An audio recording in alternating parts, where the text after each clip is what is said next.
धन्यवाद माननीय संजय मयूख जी, साथ में बड़े भाई आरपी सिंह जी, यहाँ उपस्थित सभी पत्रकारों को प्रणाम एवं अभिनंदन।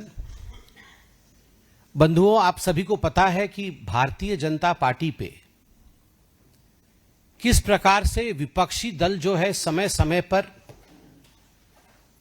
भ्रांति फैलाने की कोशिश करती है, झूठे आरोप लगाती है। कोई कहता है लोकतंत्र की हत्या हो गई, भारतीय जनता पार्टी लोकतंत्र का साथ नहीं दे रही है, तो कोई यह भ्रांति फैलाता है कि अल्पसंख्यकों के विरोधी है भारतीय जनता पार्टी। मगर वास्तविक कहानी क्या है, आज इस महत्वपूर्ण प्रेस कॉन्फ्रेंस के माध्यम से देश के समक्ष भारतीय जनता पार्टी रखना चाहेगी। बंगाल कोई साधारण राज्य नहीं है। बंगाल वह राज्य है, बंगाल वह भूमि है जहां स्वामी विवेकानंद जी ने कहा था सभी कुछ भूल जाओ। अगर एक मूर्ति, एक प्रतिमा गढ़ना है तो वो भारत माता की मूर्ति, भारत मां की प्रतिमा को गढ़ो, वंदे मातरम कहते हुए आगे बढ़ो और तब तक बढ़ते रहो जब तक भारत माता विश्व गुरु न बन जाए। बंगाल वह भूमि है जहां से वंदे मातरम की गूंज उठी थी। बंगाल अध्यात्म, तप, तपस्या और यज्ञ की भूमि है। मगर आज बहुत दुख के साथ मुझे कहना पड़ रहा है, उसी तप की भूमि पे ममता बनर्जी जी ने जिस प्रकार के शासन को स्थान दिया है, आज का माहौल बंगाल में बंग भंग जैसी स्थिति ही बनाई हुई है। 1905 में आपको याद है, बंग भंग, बंगाल को तोड़ने की जो चेष्टा, कुचेष्टा अंग्रेजों ने की थी, वह कुचेष्टा भी तुष्टीकरण का नतीजा था।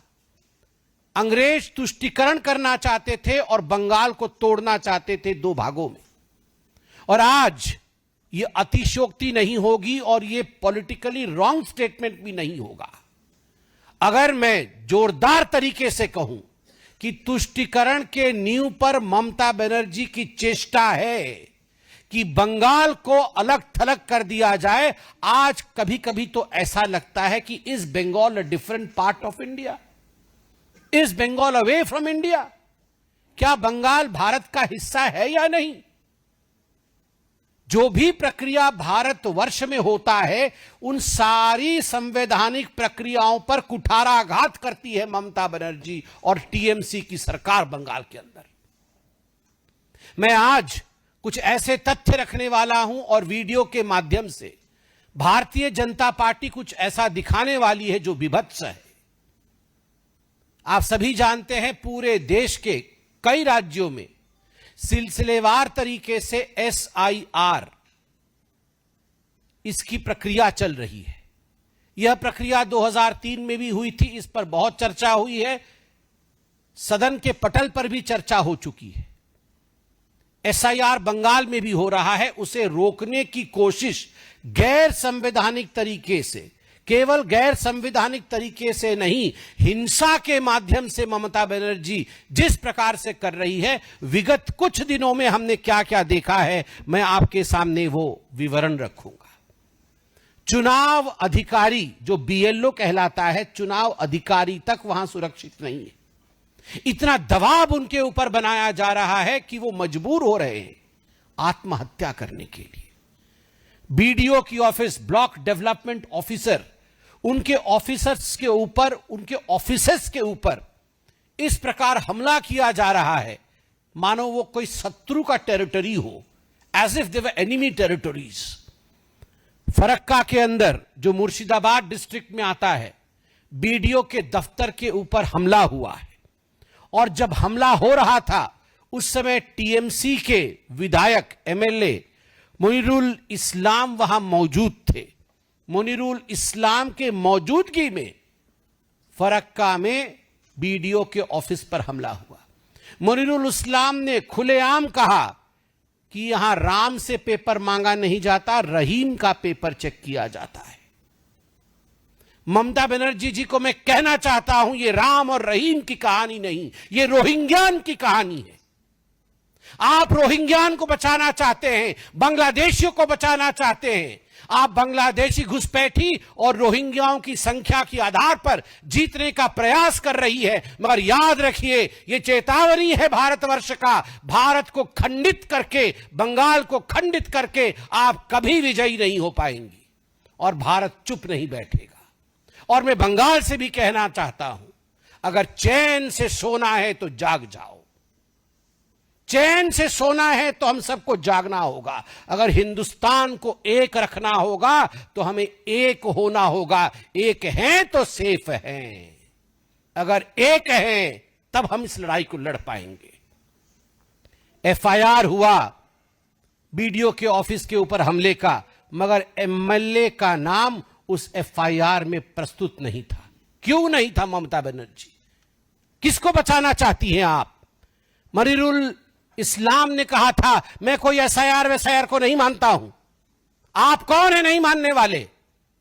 यह भारत का संविधान है। This is the constitutional authority of India which is conducting the SIR. You as an MLA can not say that मैं एसआईआर को नहीं मानता। एसआईआर के खिलाफ आप आक्रमण करें और आपके खिलाफ एफआईआर भी नहीं हो। केवल फरक्का नहीं, बुधवार के दिन चकुलिया का बीडीओ का ऑफिस जो कि उत्तर दिनाजपुर में आता है, और आप जानते हैं चाहे मुर्शिदाबाद जिला हो चाहे उत्तर दिनाजपुर जिला हो, वहां किस प्रकार से 2011 से 2019 के बीच जनसंख्या परिवर्तन हुआ है, किस प्रकार घुसपैठियों के कारण कहां 70% तो कहीं 50% से अधिक पॉपुलेशन, मुस्लिम पॉपुलेशन की वृद्धि हुई है। यह कोई ऑर्गेनिक वृद्धि नहीं है, यह वृद्धि घुसपैठियों के लिए हुई है। रोहिंग्यान और बांग्लादेशियों की घुसपैठिए से यह आर्टिफिशियल वृद्धि हुई है। उसी उत्तर दिनाजपुर के चकुलिया के बीडीओ के ऑफिस पे सुबह 9:30 बजे 300 लोगों का आक्रमण होता है। 20 लाख की प्रॉपर्टी जला दी जाती है, उसे ध्वस्त कर दिया जाता है। अभी मुर्शिदाबाद में वायलेंस चल रहा है, NH-12 को रोक दिया गया है, सारी रेल सर्विस ठप पड़ी हुई है। क्या भारत का हिस्सा नहीं है? क्या लोग NH-12 पे चल नहीं सकते? ट्रेन जलाई जा रही है तो ममता बनर्जी उसे जस्टिफाई कर रही है। वो कह रही है ये नाराजगी है माइनॉरिटीज की। अभिषेक बनर्जी से पूछा जाता है तो वो कहते हैं नाम कटेगा तो प्रोटेस्ट तो होगा ही। और इतना ही नहीं, आप सब हमारे बंधु हैं। You are the fourth pillar of democracy. If we are a pillar of democracy as the legislature, you are one of the pillars of democracy to uphold the democracy of this country. आपके एक साथी सोमा मैती जो cover करने गई थी इस हिंसा को, उनके ऊपर जिस प्रकार से हमला किया गया है नृशंसता के साथ, with the brutality that she has been attacked, she is hospitalized. 24 घंटा उनका लोकल न्यूज है, उसकी पत्रकार है Soma Maiti.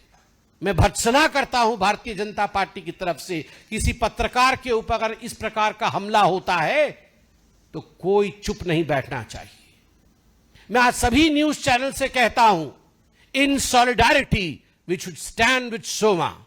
She may belong to any news channel, but if a reporter is attacked, today it is she, tomorrow it may be we. इसलिए एक साथ एकजुट होकर अपने फ्रेटर्निटी के साथ खड़े होने का समय मीडिया के लिए भी आ गया है। 150 जादवपुर विधानसभा एक महत्वपूर्ण विधानसभा है, संख्या उसकी 150 है। 150 जादवपुर विधानसभा में बूथ संख्या 110 में जो बीएलओ थे, एक ईमानदार ऑफिसर थे, उनका नाम अशोक दास है, श्री अशोक दास। ईमानदार बीएलओ अधिकारी। क्या गुनाह किया था उन्होंने? गुनाह इतना किया था, संविधान के प्रावधानों के अनुसार जो काम उन्हें भारत सरकार ने सौंपा, जो काम उन्हें बतौर बीएलओ के सौंपा गया, निष्ठता से, कर्मठता से उस काम को वो पूर्ण कर रहे थे, संपूर्ण कर रहे थे। बदले में क्या मिला? बदले में धमकाया गया। मैं नाम ले रहा हूं, वार्ड नंबर 109 के टीएमसी कार्यकर्ता अनन्या बनर्जी और राजू विश्वास ने उन्हें धमकाया कि अगर एक भी घुसपैठिया का नाम कटा, एक भी किसी का नाम कटा, कागज नहीं हो तो नहीं हो, मगर नाम कटा तो तुम, तुम्हारा छोटा सा बच्चा और तुम्हारी पत्नी तक को छोड़ा नहीं जाएगा। जब बार बार धमकियां मिली तो इस व्यक्ति ने, यह है अशोक दास, इस व्यक्ति ने आत्महत्या कर ली। मैं अभी वीडियो देख रहा था, सुन रहा था, अभी एक फोन कॉल, उसकी पत्नी, अशोक दास जी की पत्नी रोकर किसी को कह रही है कि पंखे पे लटक कर मेरे पति की मृत्यु हो गई, उन्होंने सुसाइड कर लिया है, अब मैं क्या करूं? मैं एफआईआर कर रही हूं टीएमसी के विरोध। उन्होंने एफआईआर किया है टीएमसी के विरोध में। और जो करुणा थी उस बहन की आवाज में, आज उस करुणा का सौगंध है कि हमें बदला लेना है लोकतांत्रिक तरीके से। ये जो बंग भंग के लिए प्रयास कर रही है ममता बनर्जी, ये जो मारने, सोनार बांग्ला कहा जाता था, सोनार बांग्ला, आज के रक्ताक्त बांग्ला, भैर बांग्ला, खून हो रहा है बंगाल में, राजनीतिक खून, यह हत्या है। केवल इतना ही नहीं, फेक आईडी, आइडेंटिफिकेशन के लिए फेक आईडी रैकेट चल रहा है। 10,000 से 10 लाख तक आप भारतीय नागरिक बनने के लिए ममता बनर्जी ने दुकान खोला है। रोहिंग्यान भारतीय बन सकता है, बांग्लादेशी भारतीय बन सकता है, और टीएमसी के एजेंसियों ने दुकान खोला हुआ है। तभी तो ईडी ने जब रेड किया तो दौड़ के खुद ममता बनर्जी जाती है। कभी आपने सुना था कोई मुख्यमंत्री दौड़ के फाइल छीन रही है? कभी आपने देखा था यह इतिहास में? क्यों? करोड़ों रुपए का घपला हो रहा है केवल घुसपैठियों को हिंदुस्तानी बनाने के लिए, और यह हिंदुस्तान सहेगा नहीं। 72 सेंसिटिव पॉइंट्स हैं जहां से बांग्लादेशी घुस रहे हैं, सीमाओं पर चिट्ठियां लिखी जाती है, बीएसएफ जाके बार बार मीटिंग करती है, फिर भी इन 72 पॉइंट्स पर फेंसिंग के लिए ममता बनर्जी जमीन नहीं देती है। क्या मनसा है? मनसा है बंग भंग का, मनसा है बंगाल को बांग्लादेश बनाने का। और एक पैटर्न है ये कोई पहली बार नहीं हो रहा है। जब सीएए हुआ, सड़क पे उतर के ममता बनर्जी और टीएमसी उतर के आई थी। क्यों? एक हिंदू परिवार बच जाए तो आय हाय काका छीछी, काका छीछी। ये काका छीछी कर रही थी ममता बनर्जी, आपको याद है ना? माइक लेके यहां से काका छीछी, काका छीछी। एक हिंदू बच जाए तो काका छीछी, और एक घुसपैठिए का नाम अगर कट जाए तो अशोक दास को फांसी पे चढ़ा दो। वक्फ बोर्ड की प्रॉपर्टी के लिए ममता बनर्जी ने क्या नहीं किया? वक्फ बोर्ड की प्रॉपर्टी, जो गलत तरीके से हिंदुओं के प्रॉपर्टी को लूटा गया था, उसको बचाने के लिए जब भारत के सदन में चर्चा हुई, जब बिल पारित हुआ, ममता बनर्जी सड़क पे उतरी है। ये जो हिंदुस्तान का अहित वो चाहती है और घुसपैठियों का हित वो चाहती है। आज इसीलिए टीएमसी के लिए 3 शब्दों का प्रयोग किया गया है। टी से तुष्टिकरण, एम से माफिया और सी से क्राइम बाई घुसपैठिया। टी से तुष्टिकरण, एम से माफिया और सी से क्राइम बाई घुसपैठिया। तुष्टिकरण की राजनीति चरम पे है, माफिया राज, गुंडा राज चरम पे है, और घुसपैठियों के द्वारा जो क्राइम हो रहा है उसको छुपाने के लिए ममता बनर्जी एक पल भी पीछे नहीं हट रही है। यह आज का शीर्षक है। यह है टीएमसी।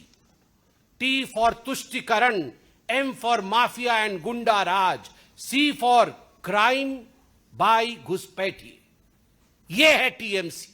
याद रखिए ममता जी, न तुष्टिकरण रहेगा, ना आपका माफिया राज रहेगा, और ना हम क्राइम होने देंगे बंगाल में। ये तीनों ही नहीं होगा। इसके साथ मैं कुछ तस्वीर दिखाना चाहता हूं आज आपको, और कुछ हमारे तस्वीर यहां भी चलेंगे वीडियो के माध्यम से। जैसा मैंने कहा, ये जो अशोक दास जी का मैंने आपको चित्र दिखाया, बीएलओ थे जादवपुर के।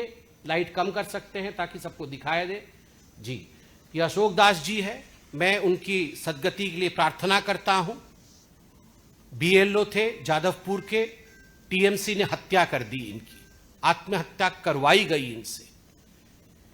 ये उनका घर है जहां उन्होंने अपने आप को फांसी पे चढ़ाया। सोचिए उनके छोटे से बच्चे और उनकी पत्नी, धर्मपत्नी पर क्या गुजर रहा होगा। अगर यही किसी बीजेपी राज्य में हो गया होता तो अभी तक ममता बनर्जी सड़क पे उतर चुकी होती और न जाने हमें क्या क्या कह चुकी होती, मगर हम भी चुप नहीं बैठेंगे। आप देखिए उसके पश्चात किस प्रकार वीडियो के ऑफिस में ये सोमा जी हैं। ये जो आप तस्वीर देख रही हैं, ये सोमा जी की तस्वीर है। ये 24 घंटा जो वहाँ न्यूज़ चैनल है, किस प्रकार से सोमा जी जो वायलेंस को कवर करने गई थी, उनको पीटा गया, घुसपैठियों द्वारा पीटा गया, टीएमसी के कार्यकर्ताओं द्वारा पीटा गया, और आज उनका ये हश्र है, वो हॉस्पिटल में है। और भी तस्वीर सोमा माइती जी की है ये। और इसके बाद ये जो आप तस्वीर देख रहे हैं अभी, ये तस्वीर मयूरुल इस्लाम का है, जो फरक्का में जिस समय अटैक हुआ। आप देख सकते हैं ये मयूरुल इस्लाम, ये फरक्का के एमएलए हैं, और फरक्का के टीएमसी एमएलए जिस समय फरक्का के बीडीओ के ऑफिस पर हमला हुआ, खुद उस समय वे मौजूद थे वहां पर, और उन्होंने कहा कि राम के नाम को काटा नहीं जाता, रहीम के नाम पर पेपर मांगा जाता है। ये तस्वीर आपको दिखा रहे हैं हम। इसके बाद चकुलिया और फरक्का में जो हिंसा हुआ था, वो भी तस्वीर हमारे सामने आएगा। आप वीडियो देख सकते हैं किस प्रकार ये चकुलिया का है। ये चकुलिया में किस प्रकार से आगजनी की जा रही है, बीडीओ के ऑफिस में आप खुद देख सकते हैं। खुली छूट है, ये तस्वीर है, खुली छूट है चकुलिया में। और बाकी हिंसा का तस्वीर भी मैं अपने साथ लेकर आया हूं, आप ये सब देख सकते हैं। चारों तरफ आगजनी और हिंसा, चारों तरफ, सभी आप लोग भी एक एक लीजिए। चारों तरफ आगजनी और हिंसा। आप सोच के देखिए, आप सोच के देखिए, यह है ममता बनर्जी और टीएमसी द्वारा बनाया गया बंगाल। क्या हम उसी बंगाल को देख रहे हैं जिस बंगाल से वंदे मातरम की ध्वनि गूंजी थी? क्या हम उसी बंगाल को देख रहे हैं जिस बंगाल से जन गण मन की ध्वनि गूंजी थी? नहीं।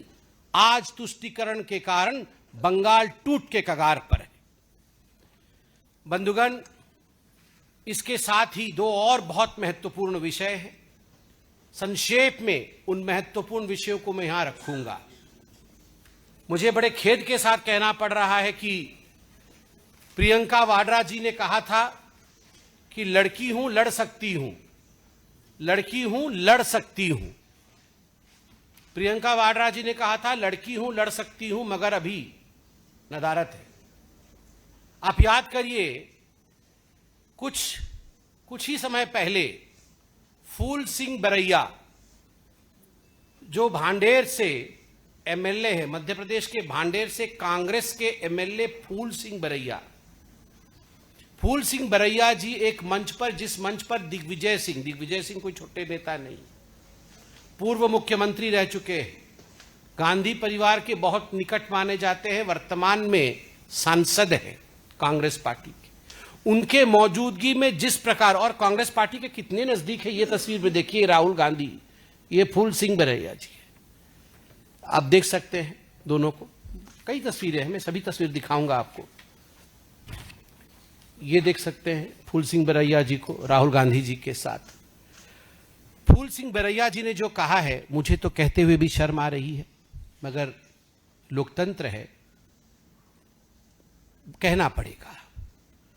रेप के विषय में कहा है, बहुत ही गंदा कहा है, अभद्र भाषा कही गई है। मुझे लगता है कभी भी सामाजिक जीवन में इस प्रकार की सोच और इस प्रकार की भाषा का प्रयोग नहीं होना चाहिए। उन्होंने कहा है कि कोई खूबसूरत लड़की को जब कोई भी देखता है तो उस समय दिमाग विचलित हो जाता है और रेप जैसी घटनाएं भी हो सकती है। जिस प्रकार से उन्होंने इसे एक्सप्लेन किया है वो अपने आप में बहुत ही हमारे मन को कचोटने वाला है कि अगर कोई खूबसूरत लड़की को या अति सुंदर, उन्होंने अति सुंदर भी कहा है, अति सुंदर लड़की को हम देख लेते हैं तो किसी के मन के अंदर भी कुछ ऐसा हो जाता है जिससे रेप भी हो सकती है। ये एक विधायक है जिनको हम माननीय जी कहते हैं, राहुल गांधी के बगल में बैठते हैं, प्रियंका जी के करीबी माने जाते हैं, और उस मंच पे जब बोल रहे हैं तो स्वयं दिग्विजय जी मौजूद है, किसी ने रोका नहीं। आगे कहते हैं रेप सबसे ज्यादा किसका होता है? सबसे ज्यादा अनुसूचित जाति, अनुसूचित जनजाति या ओबीसी का होता है। और उसके बाद जो कहते हैं वो तो बहुत ही खराब है, इसको कोई अन्यथा ना ले कि हम इसे पुनः मंच से बोल रहे हैं मगर बोलना पड़ेगा क्योंकि उनकी मानसिकता को दिखाना है। वो कहते हैं ये जो खूबसूरत लड़की है ना, सुंदर, अति सुंदर, ये तो आदिवासियों में कौन सी अति सुंदर लड़की होती है? कोई लड़की आदिवासी में, एससी में, ओबीसी में कोई लड़की सुंदर नहीं होती है, मगर फिर भी उनका रेप किया जाता है। क्यों किया जाता है? उनकी छोटी बच्चियों का रेप किया जाता है, 4 महीने का, 8 महीने के बच्ची का। कोई एक आदमी नहीं, 4-5 लोग रेप कर देते हैं। क्यों? क्योंकि उनके ग्रंथों में लिखा है कि अगर किसी अनुसूचित जाति का या जनजाति के बच्ची का रेप करें तो कई तीर्थों का लाभ हमें मिल जाता है। ये केवल सनातन को अपमानित करने का प्रयास नहीं है, ये महिला और मानवता को, मैं ये भी नहीं कहूंगा ये महिलाओं को अपमानित करने के शब्द हैं, ये मानवता को अपमानित करने के शब्द हैं। और जब ऐसे शब्द बाबा साहेब अंबेडकर जैसे स्टॉलवर्ट के लिए उनके आड़ में कहे जाते हैं, फोटो पीछे बाबा साहेब का लगा हुआ है, बाबा साहेब के नाम पे जब ऐसे शब्द कहे जाते हैं तो ये बाबा साहेब के आत्मा के ऊपर चोट है। जिस व्यक्ति ने अपना पूरा जीवन मानवता के लिए न्योछावर कर दिया, आप कह रहे हैं कि सुंदर लड़की को देखने से रेप करने का मन करता है और तीर्थ के लिए रेप किया जाता है? कौन से ग्रंथ में लिखा है?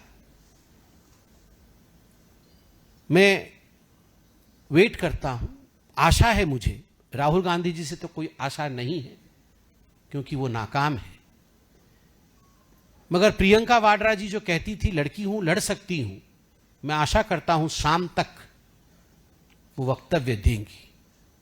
शाम तक वो अपनी माताश्री के पास जाके कहेंगी कि बरैया जी को पार्टी से बर्खास्त किया जाए। और अंततोगत्वा केजरीवाल तो केजरीवाल हैं ही, वो कभी सुधर नहीं सकते हैं। दिल्ली से गए, शीश महल से गए तो हवा महल में बैठे हैं पंजाब में। सत्ता की हवा उनको लगती रहनी चाहिए, लग भी रही है, काफिलों में घूम रहे हैं। किसी ने अगर खिलाफ में लिख दिया, पंजाब केसरी ने उनके खिलाफ लिख दिया, आधी रात को पंजाब केसरी के ऊपर आक्रमण, पंजाब केसरी के ऊपर, उनके दफ्तर के ऊपर रेड करना, बिजली काट देना। मुझे तो वो कहानी इंदिरा गांधी जी की याद आ गई जब इमरजेंसी प्रोक्लेम हुआ था। यहां इंडियन एक्सप्रेस का दफ्तर और टाइम्स ऑफ इंडिया की जो दफ्तर है, एक लाइन से सारे दफ्तरों में बिजली काट दी गई थी ताकि वो खबर न छपे अगले दिन। बिल्कुल उसी प्रकार से केजरीवाल जी ने, और केजरीवाल जी के कहने पर भगवंत मान ने, भगवंत मान जी का ये आइडिया नहीं होगा, ये सब करने वाले केजरीवाल है। केजरीवाल जी ने जो पंजाब केसरी के साथ किया है, यह लोकतंत्र के विरोध है, विरोध में उठाया गया कदम है। और मुझे लगता है आज सभी पत्रकारों को इस विषय पर एक होकर, आज उनकी बारी है, कल हमारी भी बारी हो सकती है, इसलिए इसके विरोध भी कड़ा प्रदर्शन करना चाहिए।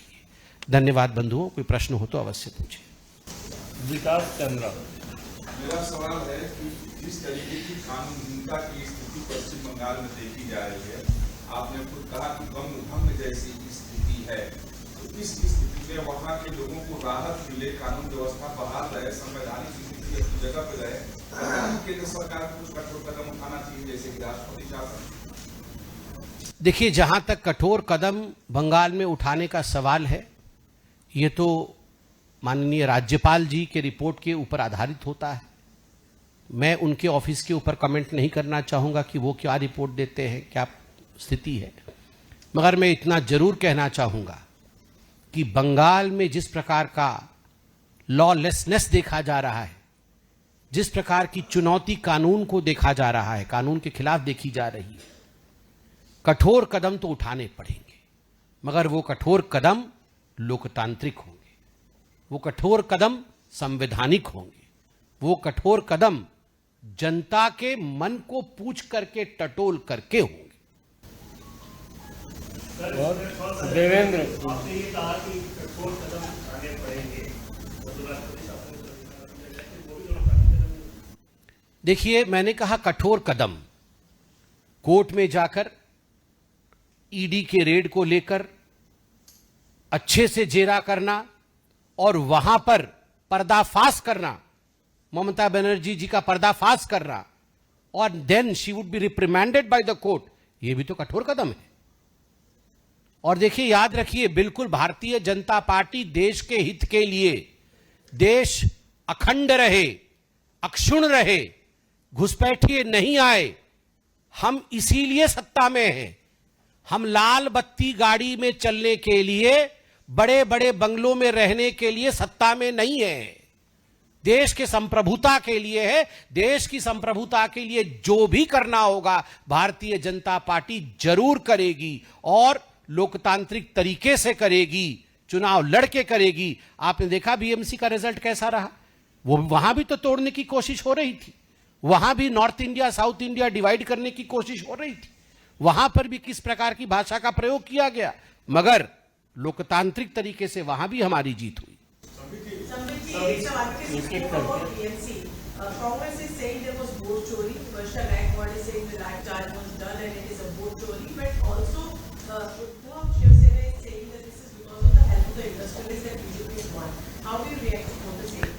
देखिए, एक बात फुल एंड फाइनल आज हो ही जाए, ये रोज रोज वोट चोरी राहुल गांधी कहते रहते हैं, उनको जाके कह दीजिएगा कि ये वोट चोरी नहीं, ये काम चोरी है उनकी। जो कामचोर होता है ना और काम नहीं करता है, उसका हश्र यही होता है। वोट चोरी नहीं, कांग्रेस की काम चोरी है, जो आज कांग्रेस का ये हश्र हुआ है। और आगे आप देखते जाइए, ये तो शुरुआत है, नामो निशान कांग्रेस का नहीं रहेगा। एसी बंगलों में बैठ करके ये सोचते हैं केवल सर्दी में व्हाइट टी शर्ट पहन के घूमने से प्राइम मिनिस्टर बन जाएंगे, ऐसे नहीं होता है। देखिए हमारे नेताओं को, अभी प्रधानमंत्री बंगाल में है, अभी आसाम पहुंच जाएंगे, एक दिन में 5-5 राज्य प्रधानमंत्री जा रहे हैं। देखिए हमारे अध्यक्ष जी को, देखिए हमारे सारे मंत्रियों को, कौन बैठा है, कोई चैन की सांस ले रहा है? 24 घंटे काम में लगे हुए हैं। ये सब वेकेशन में चले जाते हैं, वेकेशन से आके वोट चोरी करते रहते हैं। किस पे? शरणार्थियों पे। सर, आपने बोला कि बंगाल में जिस प्रकार से रोहिंग्या आ रहे हैं, लेकिन अभी जो एसआईआर ने ड्राफ्ट पास किया, उसमें कुछ इलाकों में खासकर नॉर्थ परगना, कोटपुर परगना, साउथ परगना, ठाकुर नगर में 9% जो मातवा हिंदूज है, वो रेफ्यूजीज फ्रॉम बांग्लादेश, उनकी संख्या भी देखी गई। मेरा दूसरा प्रश्न रहेगा, जिस प्रकार से संवैधानिक संस्थाओं पीआई हो गया या ईडी हो गया, जस्ट 2026 के इलेक्शन से पहले इस्तेमाल किया जा रहा है, ये अपोजिशन। देखिए, पहली बात तो है कि there is a difference between refugee and infiltrator. घुसपैठिए और शरणार्थी में पार्थक्यता है, ये दो अलग अलग चीजें हैं, इनको मिक्स मत करिए। और जहां तक घुसपैठिए जो बांग्लादेशी हैं और रोहिंग्यान हैं, उनको बख्शा नहीं जाएगा। जहां तक मतुआ समाज के लोग हैं, निर्भीक रहे। हमारे गृह मंत्री जी गए थे अभी कुछ दिनों पहले, उन्होंने बिल्कुल स्पष्ट शब्दों में कहा है, किसी को डरने की जरूरत नहीं है, किसी को एक सेकंड के लिए भी परेशान होने की जरूरत नहीं है। चट्टान की तरह हम उनके पीछे खड़े हैं। वो हमारे भाई हैं।